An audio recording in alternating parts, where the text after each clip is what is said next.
Ideological subversion is the process which is legitimate, overt, and open. You can see it with your own eyes. All you have to do, all American mass media has to do, is to unplug their bananas from their ears, open up their eyes, and they can see.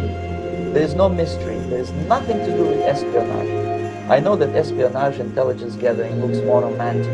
It sells more deodorants through the advertising, probably. That's why your Hollywood producers are so crazy about James Bond type of thrillers. But in reality, the main emphasis of the KGB is not in the area of intelligence at all. According to my opinion and opinion of many detectives of my caliber, only about 15% of time, money, and manpower is spent on espionage as such. The other 85% is a slow process which we call either ideological subversion or active measures, активные мероприятия in the language of the KGB, or psychological warfare. What it basically means is to change the perception of reality of every American to such an extent that despite of the abundance of information, no one is able to come to sensible conclusions.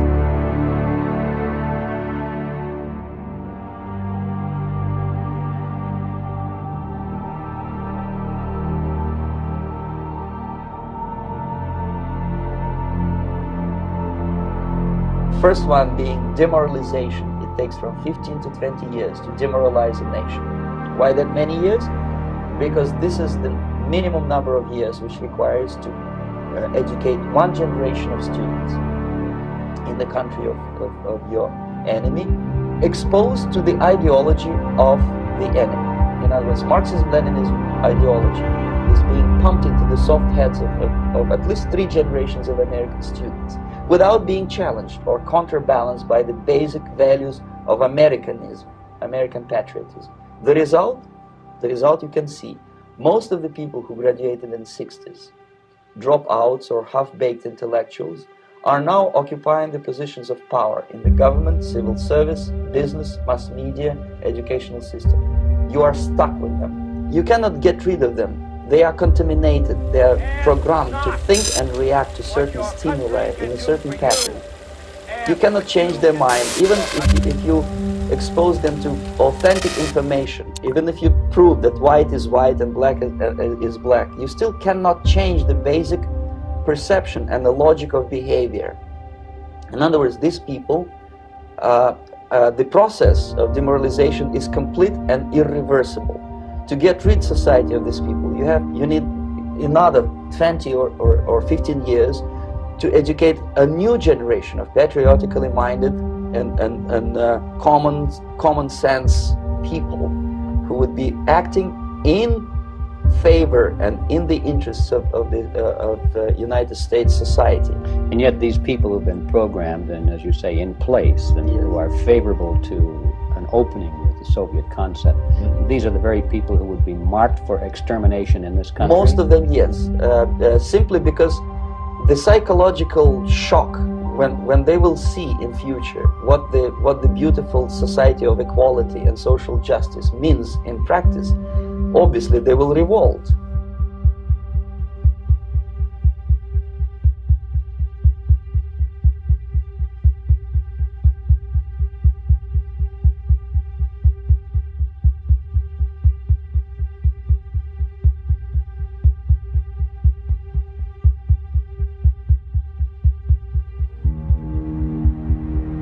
And the Marxist-Leninist regime does not tolerate these people.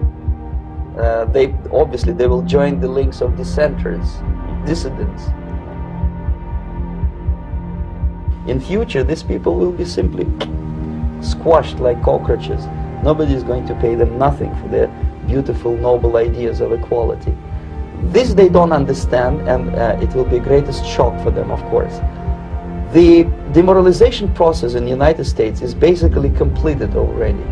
Most of it is done by Americans to Americans, thanks to lack of moral standards. As I mentioned before, exposure to true information does not matter anymore. A person who was demoralized is unable to assess true information, the facts tell nothing to him. Even if I shower him with information, with authentic proof, with documents, with pictures, even if I take him by force to the Soviet Union and show him concentration camp, he will refuse to believe it.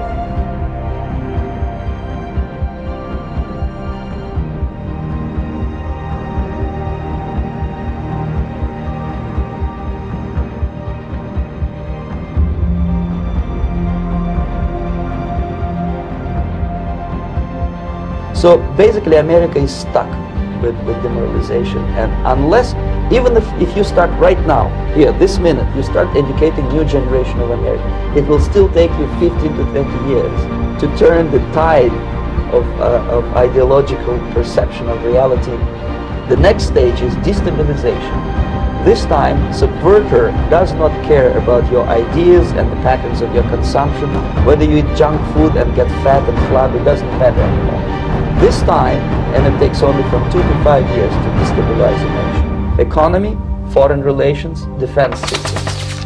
The next stage, of course, is crisis. It may take only up to 6 weeks to bring a country to the verge of crisis. And after crisis, with a violent change of power, structure, and economy, you have so-called the period of normalization. It may last indefinitely. This is what will happen in the United States if you allow all these schmucks to bring the country to crisis, to promise people all kind of goodies and the paradise on earth, to destabilize your economy, to eliminate the principle of free market competition, and to put a big brother government in Washington, D.C. Most of the American politicians, media, and educational system trains another generation of people who think they are living at a peacetime. False. The United States is in the state of war, undeclared total war against the basic principles and the foundations of this system. But you don't have to be paranoid about it. What actually happens now, that unlike myself, you have literally several years to live on unless the United States wake up. The time bomb is ticking. With every second, the disaster is coming closer and closer. Unlike myself, you will have nowhere to defect to, unless you want to live in Antarctica with penguins. This is it. This is the last country of freedom. There must be a very strong national effort to educate people in the spirit of real patriotism, number one. Number two, to explain them the real danger of socialist, communist, whatever, welfare state, big brother government.